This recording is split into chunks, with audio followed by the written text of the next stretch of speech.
Hello everyone, আশা করছি তোমরা সবাই খুব ভালো আছো, সুস্থ আছো।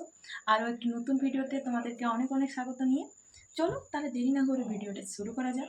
আর তোমরা অনেকেই জানছিলে যে আমার ইন্টার্নশিপ চলছিল, তারপরে আমি নেক্সট তোমাদেরকে কোনো কিছু আপডেট দিইনি। তারপর আমার ইন্টার্নশিপ আমার শেষ হয়ে গেছে। আর এই যে 6 মান্থ আমার কীভাবে কেটেছে ইন্টার্নশিপ, তো সেটার বিষয়েই আজকে তোমাদেরকে আমি শেয়ার করবো। তো চলো দেরি না করে তাহলে শুরু করা যাক। তো প্রথমে আমাদের কাজ কী কী হতো সেই বিষয় নিয়েও আমি বলবো আজকে কিছু কথা। আবার আমার নিজস্ব কী কী খারাপ কিছু সিচুয়েশান কী ধরনের ফেস করতে হয়েছে আমাকে, তো সেটাও আজকে আমি তোমাদের তুলে ধরবো।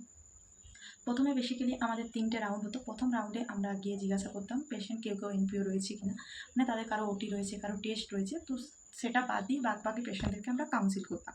কাউন্সিল হয়ে যাওয়ার পর আমরা সেটা ম্যামদেরকে হ্যান্ড ওভার দিতাম যে ম্যাম এই পেশেন্টদের আজকে এই ডায়েট যাবে, এনার এই কন্ডিশন সিচুয়েশান নিয়ে এসে, তার জন্য আমরা এই ডায়েটটা ঠিক রয়েছে কিনা। তো ম্যামরা সেটা বলেই দিত যে হ্যাঁ এটা ঠিক রয়েছে। আর যখন কাউন্সিলে আমাদেরকে সেটাও কনভিন্স করতে হতো পেশেন্টদের, অনেক পেশেন্টরা খেতে চাইতো না। তো সেক্ষেত্রে আমরা বলে দিতাম যে আপনার এই ডায়েটই এখন কিছুদিন চলবে, কারণ কিসের জন্য না জন্য সেটা পুরোটাই ওদেরকে জানানো প্রয়োজন হতো। হয়তো কেনই বা খাবো, কেন খেতে হচ্ছে, এরকম একটা তো চলেই আসবে। এবার আমাকে বেসিক্যালি যে খারাপ সিচুয়েশান ফেস করতে হয়েছে সেটা হচ্ছে গিয়ে, যেহেতু ওয়েস্ট বেঙ্গলে আমার বাড়িতে আমার হিন্দি অতটা ঠিকঠাকভাবে আসে না। তো সেক্ষেত্রে অনেকেরই কাছ থেকে শুনতে হয়েছে তো হিন্দিও ভালোভাবে বলতে পারে না। তো সেক্ষেত্রে ডিমোটিভেট তো লাগতোই, কীভাবে কাটাবো 6 মান্থ, মানে প্রচণ্ডই একটা নার্ভাসনেস কাজ করতো। পরে আস্তে আস্তে ধীরে ধীরে নিজেকে ভাবলাম যে ওইসব ভেবে কিছু লাভ নেই, শিখতেই এসেছি তো আমাকে একটু হিন্দিটা ভালোভাবে বলতে শিখতে হবে। তারপর আস্তে আস্তে বলতে বলতে কথা বলতে বলতে তো আমার অনেকটাই ঠিকঠাক হয়ে গেছিলো। তো কোনোদিন তোমাদেরকে আমার হিন্দি সারাদিনের একটা পুরো ডে আমি একটা সারাদিন ওই একই হিন্দিতে বলছি, তো সেটাই তোমাদেরকে একটা ব্লগ অবশ্যই তোমাদেরকে শেয়ার করবো যে আমি এখন কতটা শিখেছি না শিখেছি। মাঝে মাঝে তো আবার ভুলেও যাই, বাংলা বলতে বলতে হিন্দি চলে আসে, হিন্দি বলতে বলতে বাংলা চলে আসে, এরকম একটা কমে আছে। তো সব মিলিয়ে ভালো কেটেছে। তারপরে কিছু কিছু পেশেন্টরা বলতো আপ ক্যা সাউথ সে হো ক্যা, এরকম বলতো। তো নেই সাউথ সে নেই, মেরা ওয়েস্ট বেঙ্গল ই মেরা ঘর বলতো। আচ্ছা আচ্ছা, এরকম মানে একটা ভাবা যায় কেমন কেমন কেন মানে পেশেন্ট থাকতো। কেউ কেউ বলতো কেরালা থেকে এসছো, আরে বাবা। তারপর আমি ভাবতাম ভাই আমি কেমন করে বোঝাচ্ছি, আমি তার মানে এখনও ভালোভাবে হিন্দি বলতেছি, এরকম একটা চলে আসতো। তারপর ধীরে ধীরে সেটা অনেকটা ঠিকঠাক করলাম যতটা পেরেছি নিজের দিক থেকে। এবার মেন টপিকে চলে আসি যে কাজ কী কী করতে হতো।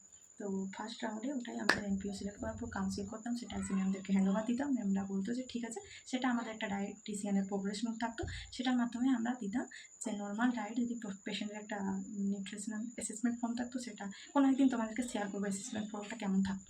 তো অ্যাসেসমেন্ট ফর্মটা ফিল আপ করতাম। তারপরে নেক্সট ধাপে আমরা লিখতাম যে normal diet to be started, high protein বা ছেনা বিডি বা কত টাইম তার প্রোটিন ডায়েট যাবে, সে ডেয়ারি প্রোডাক্ট নেবে কিনা বা তার মিল্ক ইনক্লুড থাকবে কিনা।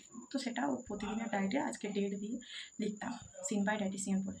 নেক্সট যারা জেনারেল পেশেন্ট অ্যাক্টিভিটিস সিট থাকতো ওখানে, মানে বিভিন্ন ধরনের একটা মেডিকেল কার্ড থাকতো, নার্সিদের প্রোগ্রেস নোট থাকতো, ডাক্তারদের থাকতো, আমাদের নিউট্রিশন ফর্ম থাকতো, আরও বিভিন্ন ধরনের একটা ফাইলের মধ্যে একটা পেশেন্টের জন্য অনেক কিছু থাকতো। তো বাস, আর অনেকটা ভালোভাবে বলতে গেলে তো অনেকটা বড়ো হয়ে যাবে, যতটা শর্টকাটে বলা যায় যে বেসিক ব্যাপারটা তোমরা যাতে বুঝতে পারো। তোমরা যারা নিউট্রিশন কারা কারা করছো, কারা কারা পড়ছো, কারা ইন্টার্নশিপ করছো, কে এমএসসি করছো, তোমরা কারা রয়েছো আমার চ্যানেলে, তারা অবশ্যই একটা কমেন্ট করে জানিও। আর আমি কতটা শিখেছি আমার দিক থেকে আমি তোমাদেরকে একটু একটু করে যতটা পারবো তোমাদেরকে অবশ্যই শেয়ার করার চেষ্টা করবো আমার নিজস্ব অভিজ্ঞতা। মানে এরকম একটা কন্ডিশন আমার ফেস করতে হয়েছিল, সেটা তো বললাম। আর সেকেন্ডেরটা হচ্ছে গিয়ে আমরা চেক করতাম যে এনপিও ওভার কখন হলো, মানে ওটি থেকে পেশেন্ট এসছে তারপর এনপিও তারা কখন তার ডায়েট স্টার্ট হলো সেটা। আর থার্ড তো আমাদের ইভিনিং রাউন্ড, সেখানে মোটমাট কথা আমাদেরকে দেখতে হতো যারা নিউ পেশেন্ট, যদি টোটাল পেশেন্ট আমরা দেখেছি 100-100-এর উপরে রয়েছে, তারপর সে কিছু পেশেন্ট ডিসচার্জও যায়, কিছু পেশেন্ট আবার আসুক, তো সেটাকে এড করে ফাইলে সেটাকে ম্যামদেরকে জানানো।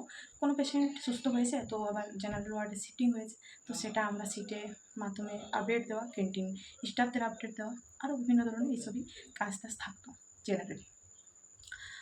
যাদের আর্টিফিট চলছে, এবার কোনো কোনো দিন এনপিও থাকতো, তো কারো আর্টিফিট চলছে তো সেক্ষেত্রে 200 ml চলছিল, তো সে ডক্টর বলেছেন যে অ্যাডভাইস করেছেন যে 250 কি 300, তো সেটা আমরা ডায়েটে ইনক্লুড করা।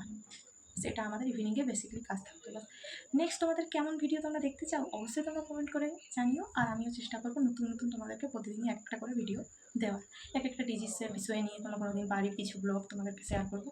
আর আমি আমার লাইফে এরপর কী করবো না করবো তো সেটাও তোমাদেরকে জানাবো অবশ্যই। ভালো লাগলে কী করতে হবে, একটা অবশ্যই লাইক করতে হবে, কমেন্ট করতে হবে, আর শেয়ার করতে হবে, আর পাশে থাকা বেল আইকনটা অবশ্যই প্রেস করে দিও, যাতে পরবর্তী নোটিফিকেশান তোমাদের কাছে খুব সহজেই পৌঁছবে। টাটা সবাইকে, সবাই সুস্থ থেকো, ভালো থেকো।